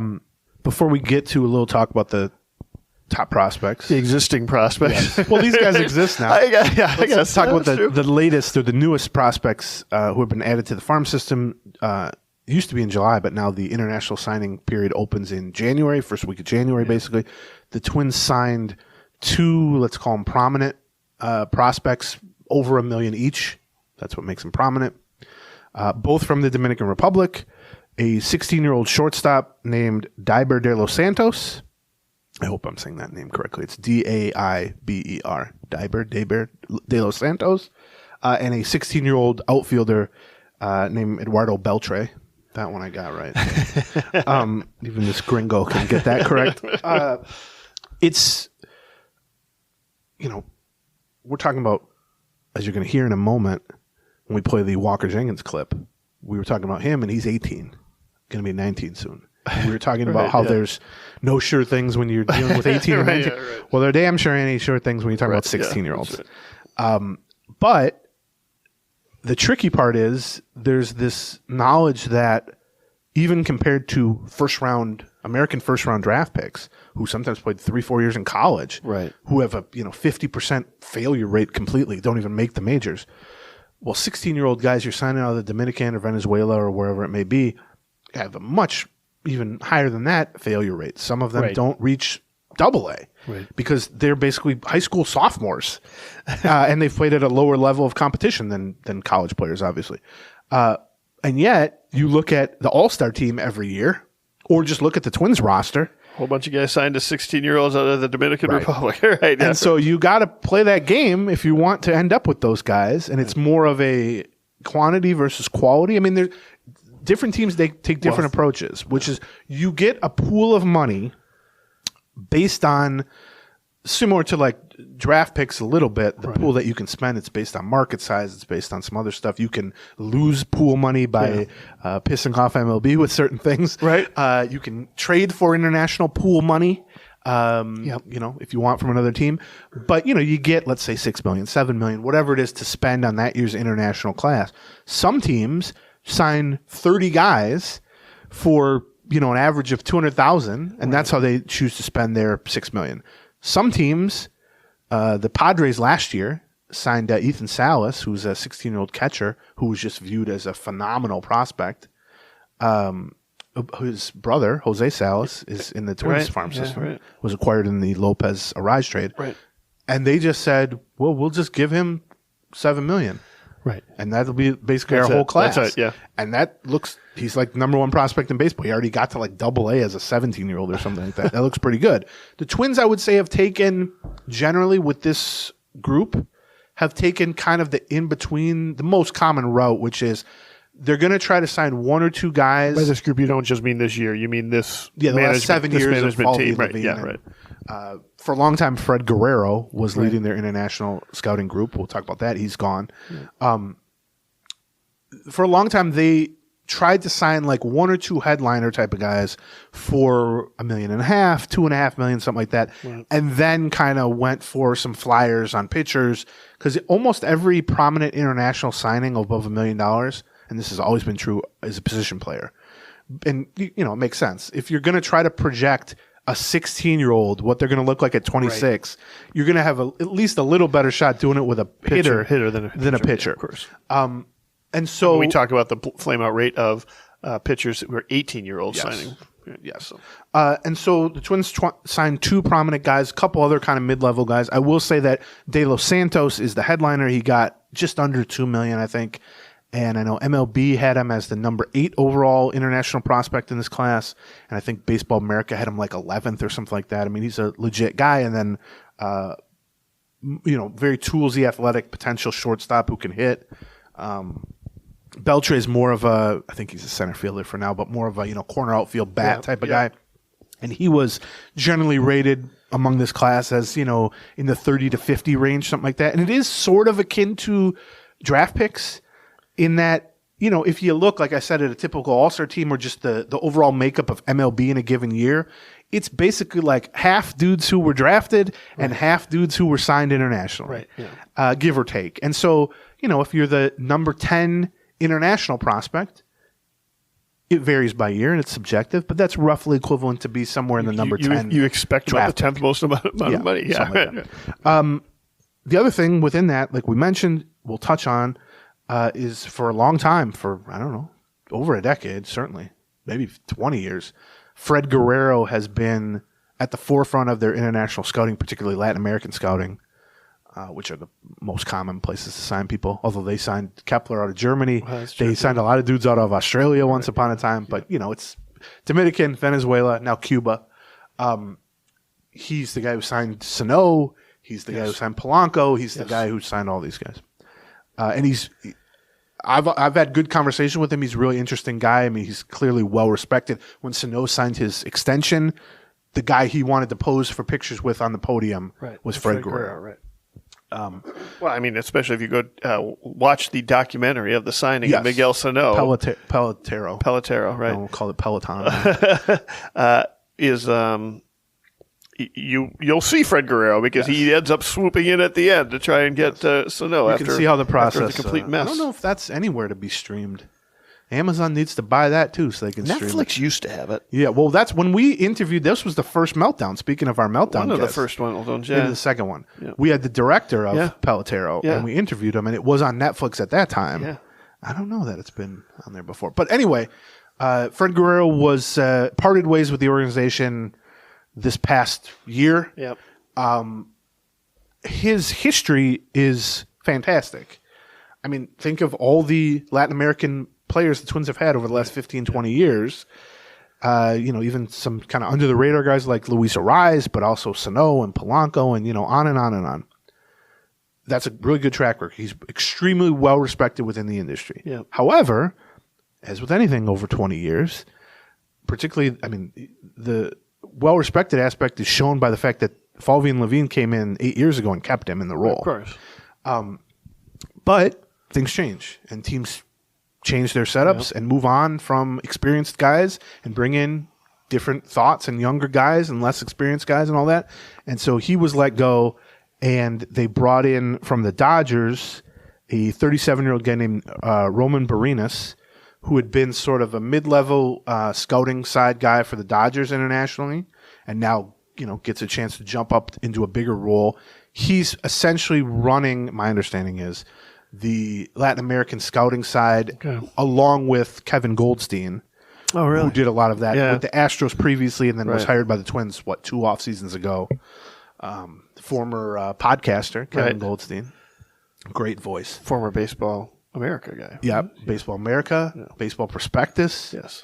One of the more interesting paths to a career in baseball that you will ever find. And if either of us had his voice for podcasting, this show would be 10 times more valuable. Great voice. Good. Those two are basically in charge of the international scouting, or at least the Latin American scouting side. They signed 2 well-ranked or highly ranked guys, highly touted guys. That's good. It's going to take 5 years before that pays off, even if things go well. I will say that last year's group did not have a good debut season. No, terrible in a lot of cases, and they spent $7 million on that group.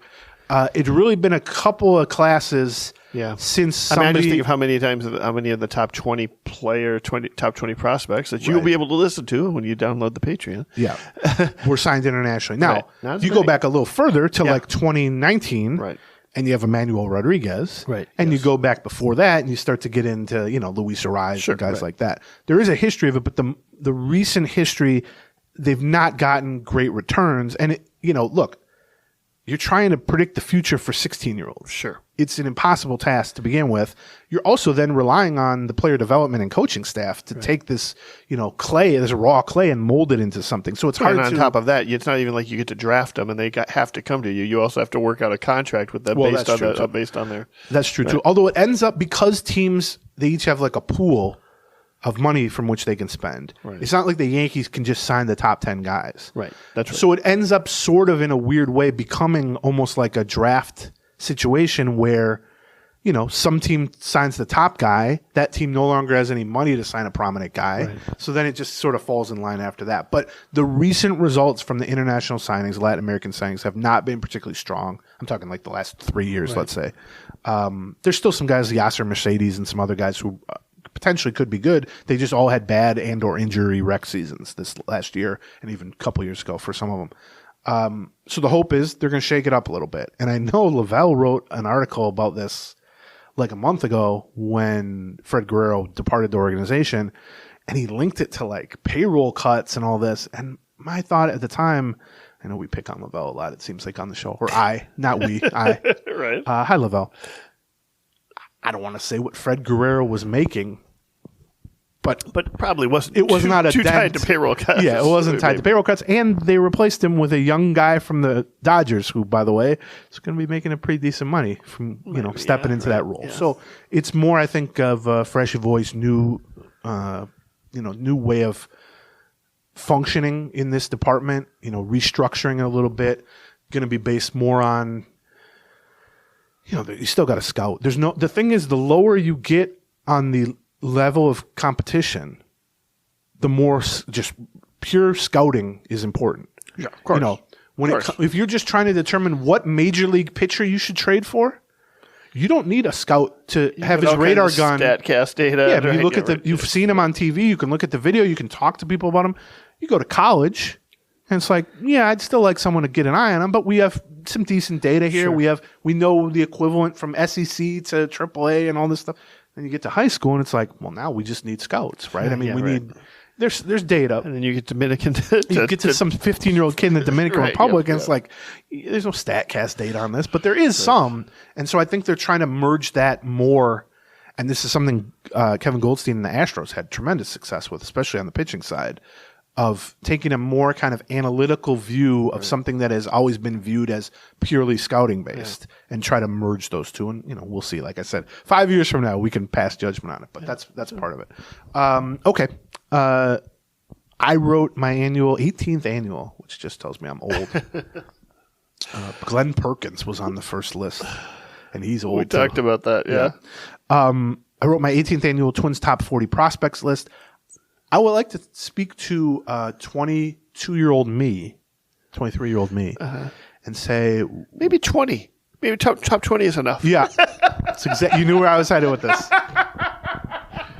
buddy. You know what's a nice number? 12. No, nice round number. Why 40? Right. 25 would have worked. You had a lot of time on your hands. Yeah, when you were 22. But also I did have a lot of time on my hands. Why not 50? What's 40? Right. 40 is not anything. I don't know. I honestly don't know. Casey Kasem sticking with you. Yeah, American Top 40. Yeah. That could be. Or Baseball America always used to put out 30. So I thought, I'll do 40. Although really, 20-year-old me sounds like a young Gleeman. Probably would have thought, let me do 31. Yeah. Or 30 and a half. So yeah, I would like to talk to him because whatever I establish as the thing, I'll do it for 50 years. Well, that's true. So it's going to be 40 forever. I'll never change that because I'm deathly afraid of change. So we're going to run through very quickly the top 10, very quickly. And then we're going to play for you a clip of a much longer, in-depth discussion we had about a week ago about the number one guy, spoiler alert, Walker Jenkins. And if you like that discussion, there's 39 more of those hours. On the Patreon side. Right. So we'll tease you a little bit with that. And if you like what you hear, sign up for the Patreon, and you can actually listen to that episode for free. It's part of the archive. You get the whole archive for free. Patreon, patreon.com/Gleeman. Okay, here's the top 10 very quickly. If you want more on these guys, listen to the Patreon. Lots. Walker Jenkins, number one. Pretty easy decision for me. At midseason, I put him number 2 because he hadn't debuted yet. I have, in my head, I like to give the guys the lemon test, which is, let me just make sure we can drive him off the lot and get home in the car. Number 1 draft pick last year, fifth overall, a first-round draft out pick of high school in fifth North overall Carolina. in what was a very strong draft and which he could have been a number 1 overall in a lot of years. Yes. And then he showed up at low A and hit the snot out of the ball, and then got promoted to high A and hit the snot rookie out of the ball and then low. Oh, I'm sorry, rookie ball and then low. But, right. Yeah, that's right. Hit 360 with power, drew walks, stole bases, played center field. He did that for a month and a half or 2 months. 26 games. Yeah, that's right. But he's a consensus, not outside of the Twins, consensus top 25 prospect. Right. I think Baseball America just ranked him 13th, I want to say, something like on their that. list. Baseball Prospectus this is was a top. This is a legit prospect. I would put him up there as he stands today with, maybe a half step below Buxton and Mauer at their peaks. Right. And if he has a good, healthy season, he'll be at that level. Obviously, there's a lot more to be found out this year when he plays a full year of baseball. So he's number 1. We're going to play for you a clip where we talk about him a lot more. Number 2 is Brooks Lee, who's a much different profile. He was the number 8 pick 2 years ago, but after playing 3 years at Cal also Poly, a guy they did not think they were going to be getting less. Yes, correct. And he is, I would say, consensus top 50 global prospect. I've seen him in the 30s at a few places, the 35th ranking stuff. A lot of years in Twins history, he'd be the number 1 prospect. Right. And by the way, for a lot of other teams this year, he would be the number 1 prospect. But a much different profile in terms of upside, downside, ceiling, all that's floor. I think you can be very confident that Brooks Lee, who reached AAA last year in his first full season after 3 great years of college, playing for his dad at Cal Poly, you can be very confident he's going to be a quality regular. Whether it's at third base, second base, he's currently a shortstop, but obviously the Twins have Correa. He's a guy who hits a bunch of doubles. They think he can hit 20 homers. He's a switch hitter. He controls the strike zone. He doesn't strike out a lot. He's not a speedy guy, but everyone praises his baseball IQ. There's just, there's no sure things, but there's very little chance that he just stinks. Right. The question with him is relative to Jenkins, because with Jenkins, it's like, well, he could win MVPs, or as an 18-year-old, who knows? Yeah. With Brooks Lee, it's like he's going to be a good, solid regular. Can he be a 5-time All-Star? Can he be an MVP candidate? That's more the question with him. Sure. And he's at AAA, so that's part of the Twins infield logjam that we always talk about is not on opening day, but in June, similar to what we saw with Royce Lewis and Ed Julian last year, he could very easily be knocking on the door to the majors. Number 3 is a guy we just mentioned as part of the international class in 2019, signed for $2.5 million, Emmanuel Rodriguez, who is now 20 or might have just turned 21. Yeah, something like that. Played last year at High A. Drew 90 walks in 99 games last year. Just an absurd eye at the plate. Draws a ton of walks. Has 30 homer power. The question with him is contact, avoiding huge strikeouts because he's always in these deep counts. He's only like a career 250 hitter in the minors. And then he's had knee surgery last year. The question with him is, can he be a center fielder? Is he more of a right fielder? He's got pretty good speed, but also he's 20 and he's like, 5'10", compact guy. But again, a consensus top 100 and I would say probably top 75 prospect. I think Baseball America ranked him in the 50s on the list they just put out. A lot of years he'd be the Twins' number 1 prospect. Those 3, I'll stack those 3 up against anybody's top 3 prospect other than maybe like the Orioles or something like that. I mean, that's a legit trio of hitting prospects. In terms of upside, ceiling, you got Brooksley knocking on the door to the majors, all that stuff. Then after that, there's a drop-off. Yeah. You get on the pitching side, I would kind of group these two together. They're different, but I think in terms of valuation, they're similar. David Festa, who's a 6'6", hard-throwing right-handed starting pitcher who finished last year at AAA. I will be, if healthy, he will pitch for the Twins this year. He will make starts for the Twins this year. I would say he's sort of in the spot that Louis Varland was in right now. Last He's probably year. 6th overall on the. Yes. Oh, I would say where Bailey Ober was last year.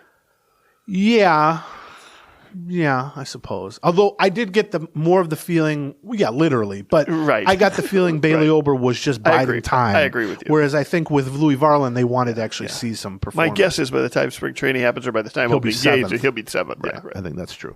And then number 5 is Marco Raya, who reached AA last year at age 20, was the youngest pitcher in the Texas League. They've been very careful to limit his workload because he's amazing stuff. The question about him is, yes, can he stay healthy? Because he's had some shoulder problems. He's also like 5'10", very skinny. Got mid-90s fastball. Got 3 good off-speed pitches. He can throw strikes. The question with him is, can he throw 5 or 6 innings in a start? Right. Can he throw 165 innings in a season? Right. And they really have not even. I think the most pitches he threw last year was 54 in a start. Right. So it's like, he's a starter prospect, but it's hard to evaluate him relative to like Festa, just because he hasn't faced the lineup 2 or 3 times very often. Then the 6 through 10 guys, I'll just kind of list them off and say one thing about them. Number 6, Corey Lewis. Number 6. Wait, who did I have number 6? Uh-oh. Lewis was 6 and Martin 7. was 7? Austin Martin was 6. Okay. Thank you. Okay. That's my own list. I can't remember. Austin Martin, number 6, who also I think will play in the majors this year, almost certainly. I mean, there's a chance he wins an opening day job depending on what happens in center field. But played last year at AAA, missed the first half with an elbow injury, shook some rust off, and then over the last 2 months, hit 300, 400 on base percentage, bunch of doubles, stole a bunch of bases, drew a bunch of walks, played second, played center. Opinions are kind of split where he'd be best at, but there are definitely people in the organization who think he can be a long-term center fielder defensively. I think probably his stock has dropped from a ceiling standpoint compared to when he was the number 5 pick and part of the Barrios deal. He has a sort of leadoff skill set in that he grinds out walks, he gets on base, he steals bases, he doesn't strike out.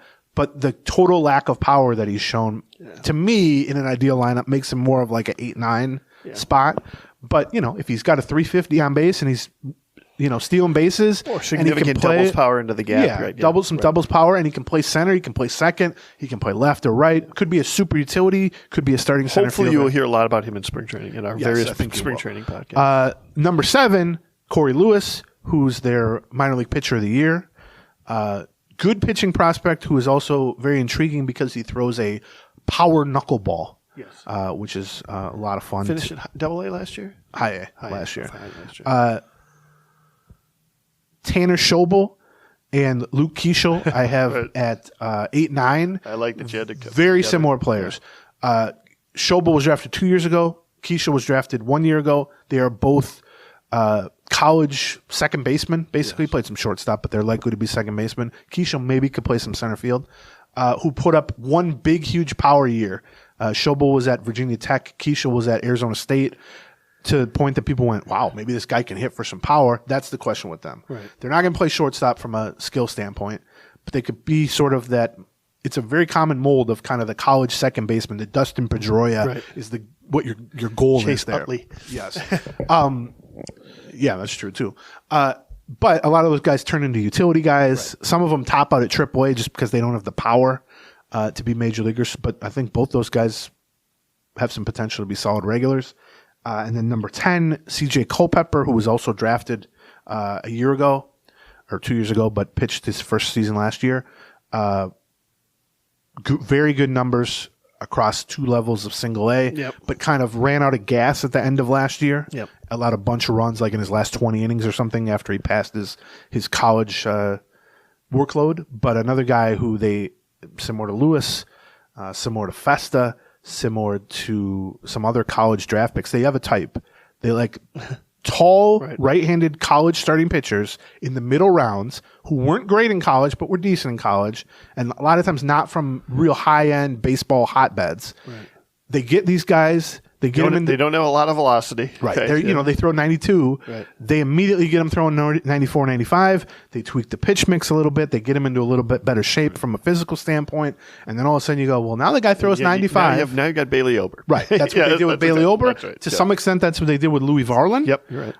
And they've had some success with it. Culpepper is another one of those guys. So now to end the show, that's my top 10. First of all, thank you to BetterHelp and to Factor Meals. Yeah, check out Factor. To finish the show, we'll leave you with a more in-depth clip, a sample of the 2-hour podcast we did on these prospects. Of us gushing about Walker Jenkins. Yes. That's it. Okay, I'll shut up. Right. Their number one prospect is Walker Jenkins, who has played 26 games professionally. Right. I am usually pretty... skeptical, I guess, or slow to, put on a pedestal the recent draftees, especially high school draftees, guys who have either not debuted or only played a couple dozen games, right, against the lowest of low minors competition, although he advanced a little bit. My feeling on it, and I think, Baseball America, who do an awesome job, and some other places who also do good jobs with this sort of thing, they tend to, I think, although maybe less so now than 10 years ago or something, take the opposite approach, which is their view is based much more on upside or theoretical upside, where I'm fine with that. I mean, upside is huge. It doesn't do you any good to just rank a bunch of guys who might be major league middle relievers or whatever. But to me, the further a guy advances up the ladder, and the more competition he faces and the bigger track record he has, you're inevitably going to start to see the flaws in this player. Right. Nobody's a perfect player. Walker Jenkins right now looks like a perfect player. I wrote that he looks like he was built in a lab to play baseball. Right. You sent him to rookie ball and he put up a 1,200 OPS. You sent him to low A, he put up a 1,100 OPS. It's like, well, this guy's got no flaws. Well, he's an amazing prospect. He's a consensus, certainly top 25 global prospect. But what if they send him to high A and he hits a 260 with 10 homers? Are you going to all of a sudden say this guy stinks, or are you going to be realistic and say, well, now we've started to see some of the flaws. Right, yeah. We've started to see a fuller picture. Right. And so my view is I want more information on these guys. And so I value the kind of exposure of flaws or the information or shining a light on the player more than the kind of darkness of it that way. So that plays a lot of it. Then you get a guy like Walker Jenkins, though, right. who's 19. May not even be 19. Born in 2005. Yeah, he's not 19 yet. No, he's not. He'll be 19. I think it's funny. I believe 3 of the top 4 guys were born in February. And this might sound really stupid, but I'm going to ask somebody about that. Because I read Freakonomics. Yeah, Freakonomics had something about the hockey players all born in September through December. Because it gives you an advantage. You're old relative to your grade level or something like that, right? That doesn't make sense for February. Yeah. But maybe there's something to do with the baseball season, which starts in February. Yeah, maybe. I don't know. Anyway. Maybe it's just where you were on what's your birthday, or maybe the cutoff point is March 1st for baseball season as opposed to... Or it's very possible that I ask a high-ranking Twins official that very question, and they look at me and they say, what the fuck are you talking about? Which is a fairly common answer that I get to a lot of questions that I ask, especially in spring training. Sure. But so Walker Jenkins is an example of... You can't avoid it. Yeah, he's 18, and he was just drafted in July, and he's played 26 games against the lowest level of professional American baseball competition. Right. Who cares? It doesn't matter. I could maybe make some sort of argument that he should rank 2nd or 3rd, but who are we kidding? If he ends up being a bust, everybody's going to be wrong about him. That's right. Twins included, other teams. The feeling with Jenkins is... The backstory matters. Yeah, the backstory matters. Also, he was the 5th pick in the draft, but it was one of the stronger tops of the draft ever. Right. And everyone viewed the top 5 as all being legitimate, capable of being number 1 pick type of guys. Having number 1 grades. And... the Twins were lucky because they won the draft lottery. They moved up 8, didn't win it, but they moved up 8 spots in the draft lottery. and did it in a year where having the number 5 pick has more value than ever, basically, theoretically. And in talking to Twins people and talking to other people and talking to some teams that scouted him who also had top 5 picks, I tried to do that. I tried to say to a couple people I know in these organizations who picked 1 through 4, hey, would you have picked him over so-and-so? Would you? A lot of people told me they had him 3rd on their list, or they had him 2nd on their list, or all that. And so I think it's probably the case with the Twins. A lot of Larry Walker comps that I've gotten about him as a kind of left-handed hitter who does everything pretty well, got power, good defensively, runs pretty well. Some Josh Hamilton comps, which is, if you separate the off-field aspect, is about as glowing a comp as you can give someone, especially he's from North Carolina. That's where Josh Hamilton was from. Those are the type of guys people comp when they really want to tell you that somebody's good. Because those are 2 guys that scouts drooled over. Those are 2 guys that looked good in a baseball uniform. And mostly panned out. Yeah, one's a Hall of Famer, and the one who, quote-unquote, didn't pan out, Josh Hamilton, won an MVP award and probably made $200 million or something. So that's Walker Jenkins. He's a center fielder, left-handed hitter.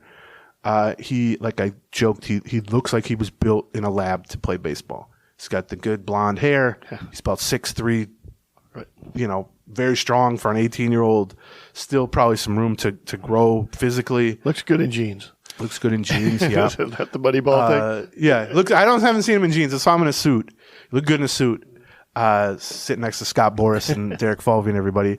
One of those guys who people project 30-homer power, but they also feel like he's kind of got the smooth swing in. A lot of the stuff people used to say about Alex Kirilloff, which is very smooth swing, probably going to be a pretty high contact hitter, fairly patient at the plate, even at 18, not a guy who's going to chase a lot of stuff. But we also think as he grows and matures and faces higher level competition, going to be a 30-homer type of guy. Pretty good speed. There is some real hope that he can stay in center field. You think we'll see him in spring training, major league camp? He won't be in major league camp, but they'll bring him over, I bet, for some games, road games or stuff like that, which they tend to do. I mean, I don't know, they might, but yeah, it's as good a profile as you're going to get for an 18-year-old, but probably be at still an 18-year-old. Low A or high A next year. The upside would be high A. He dominated low A in that 12-game stretch or whatever he had there. Fort Myers, but it was also 12 games. Right. So and you can see them starting again in low A if they want to. Especially. That's sort of my assumption, particularly because low A is Fort Myers. Right. And they can coming out of spring training, you can have him at your same complex. Basically, it's like extended spring training almost. Yeah, my assumption is he'll start out at low A, and if he knocks the hell out of pitchers again, they'll send him to high A, which is Cedar Rapids of the Midwest League. Even low A, though, for an 18-year-old in their first full season is very aggressive. I mean, the fact that he got there, Brooks Lee also got there, but he was out of college. I think he might have got to high A, or he got to double A, but in his first pro season. We'll talk about him in a minute. But so, yeah, everything. There is no sure thing with an 18-year-old. And even the best 18-year-old prospects go bust, a quarter of the time, let's say. Or not even go bust, like they just turn into good players as opposed to amazing players. Sure. And that's certainly possible, like I said. What if you find out he can't hit a breaking ball, or he swings and misses more than you think, or he can't hit lefties, or he grows out of center field? Too passive at the plate. Well, whatever it is. But in terms of checking boxes at 18... this is as good as you're going to get. I think he's definitely up there with Buxton and Mauer, just in terms of the highest, one of the best prospects the Twins have had 25 years, let's say, something like that. Interesting to see. I think he's in a lot of ways as somebody who could be a candidate to be the number 1 prospect overall in Major League Baseball at some point. That's the kind of quality that we're talking about here. Right. I mean, I guess if he has a good, healthy year, he'll be a top 10 prospect this time next year. I'm not even saying like he hits 350. I'm just saying like if he plays well and stays healthy in his first full season, he will be a top 10 global prospect. Now, Mauer and Buxton were number 1, so that's higher. But I feel like this is going to sound absurd for an 18-year-old, but in a lot of ways, I think he's sort of a merging of Mauer and Buxton in a way, in that he has a lot of the athletic, composition of Buxton, but he's not that fast. I mean, nobody's that fast as Buxton was as an 18-year-old or whatever. but he's got a lot of that, high school, just raw athlete, just wow, look at this guy. But he also has kind of the smooth left-handed swing, good approach at the plate. I do think that people kind of undersell Mauer's athleticism at that age. Like he was the number one quarterback in the country. Right. I used to watch him beat us in basketball too. Right, he was like a shooting guard for Creighton. Was he Mr. Basketball? No, but he was could have. I mean, if he would have focused on basketball, they had a guy Steve Sir who was better than him on that team. It was the two of them used to just destroy us. But I think Mauer could have played Division I basketball for sure. And, then injuries happen, but he's an amazing athlete. So that's kind of how you want to view Jenkins. Now, with that said, he might go to low A or high A and hit 220, and we got to reevaluate this thing. That's all. And, we should just set expectations because I think people will be asking 2026, maybe arrival. I'm trying to think. I think realistically. It would be crazy for him to be up any earlier than 2026. Well, let's just map it out this way. If he starts this year at low A, right, where he ended last year, and he plays 2 months at low A, and then they promote him to high A, and he kicks butt there, and he kicks butt at high A, maybe he gets promoted to double A for the double A playoffs or something like that. Then he probably begins 2025 back at double A, and as we talk about a lot, once you get to double A, you can kind of choose your own adventure there. And so let's say that is literally saying everything goes as perfectly as yes. Well, I think realistically, if he stays healthy, he's going to get to high A this year. They're not just going to leave him in Fort Myers for a whole year. I think that's true. And so if you get to double A in the second half of this year, you would realistically start next year at if you end this year at high A, you would start next year Depending at double on how he does at high A. If he stinks. And once you get to double A, if he hits 300 for 2 months at double A, they're not going to leave him at double A at 19, 20 years old. Then you get to triple A and, some things happen. I think the Twins have been much more aggressive, and this was true of the Terry Ryan regime, even before this regime. They're much more aggressive with position players in terms of age and pushing them to the majors, right? Yeah, I agree. Than they are with pitchers. Yeah, for sure. I would see that with Mauer, but I'm going back to like Arcia or Aaron Hicks or these guys, and so just counting on anybody who's 18 making it to the majors at 21. Well, that's wishful thinking, but we've seen the Bryce Harpers of the world and the Juan Sotos of the world. If you can be a special prospect, it's like who cares? Like what good is it doing? Yeah, you save service time and whatever, but that you can do that within a season. You can call him up on May 1st or whatever instead. So I don't know. He's a great prospect. I would say in the 18 years I've been doing this, his standing today after barely playing is second to Buxton, I would say. And they've had some good prospects during that time. Sano was a mega prospect. Barrios was a great prospect. And we already established you did this after Mauer. So yes, I would say to me Mauer is probably the best Twins prospect of all time, realistically. Like Butch Weiniger was a great prospect, but I'd have to talk to Royce about this. But he's going to tell me some weird guy who barely played from some farm. This guy was better than anybody I've ever seen. Gleeman